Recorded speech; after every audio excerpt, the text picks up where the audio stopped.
To profane comes from a Greek term which means to lower or tear down. That really is the power of words.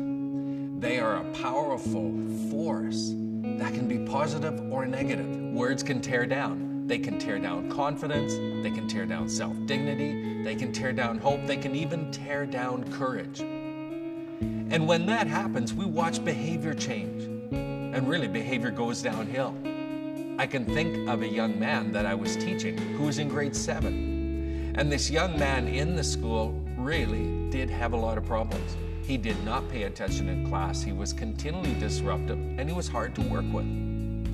So at one point in the course, as we're teaching it, we lead young people to go through this process where they look at words that they hear, positively or negatively. And first, it's the negative ones. Negative words from adults, negative words from peers, negative words we say to ourselves. Well, as I was walking around the room, I observed that young boy's manual, and under negative words from adults, it was, "You're effing stupid, you're an effing idiot," and there was 7 or 8 things listed. So I knelt beside him and I said, "You don't really hear this much, do you?" And he just looks at me nonchalantly and says, "Yeah, I hear this from my dad before I leave the house every morning." And in a moment we knew why that young boy struggled the way he did.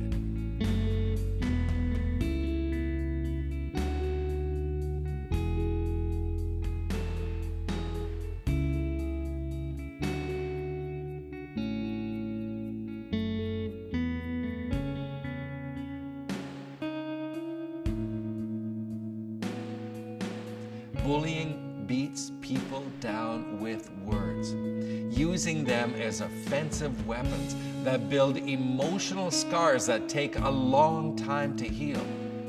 Emotional scars that can last longer than almost any physical scar.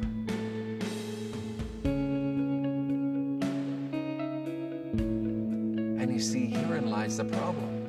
Because the words we hear from other adults and the words we hear from other peers often become the words we use to describe ourselves. I'm fat.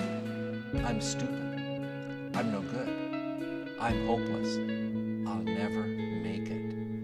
The power of words.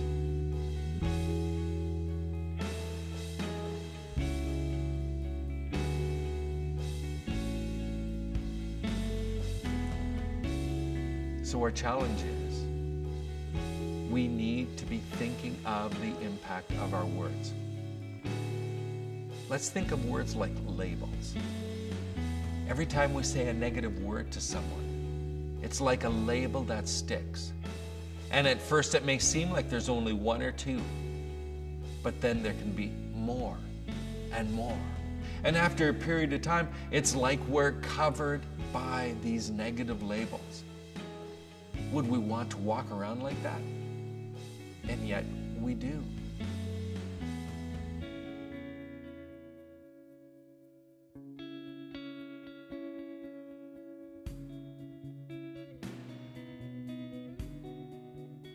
In fact, those words can begin to grow like walls around us so we can no longer see the gifts and abilities.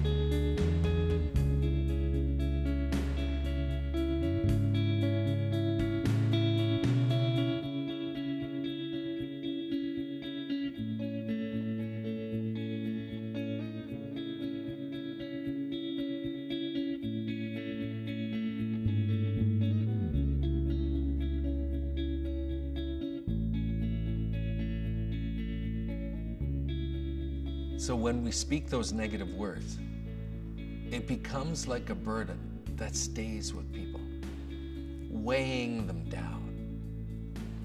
You know, at times we need to make a choice not to let the negative words describe us, because they really are not who we are.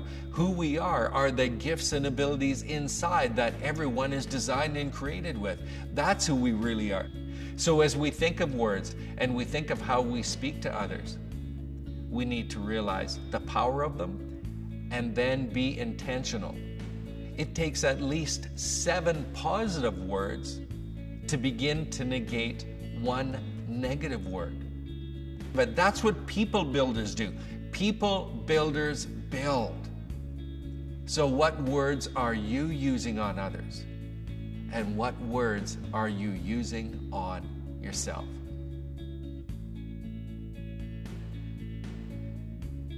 You may be that one person who speaks into the life of a youth and be the only one that builds their gifts and abilities.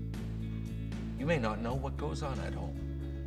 You may not know why they're speaking negatively or why they're acting the way they do.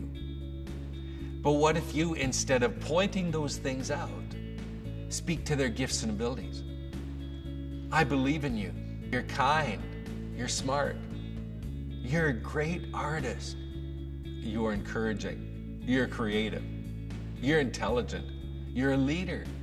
However small it may be right now, as you speak to those things, you could be the one that builds the life of a young person, and their life may depend on it.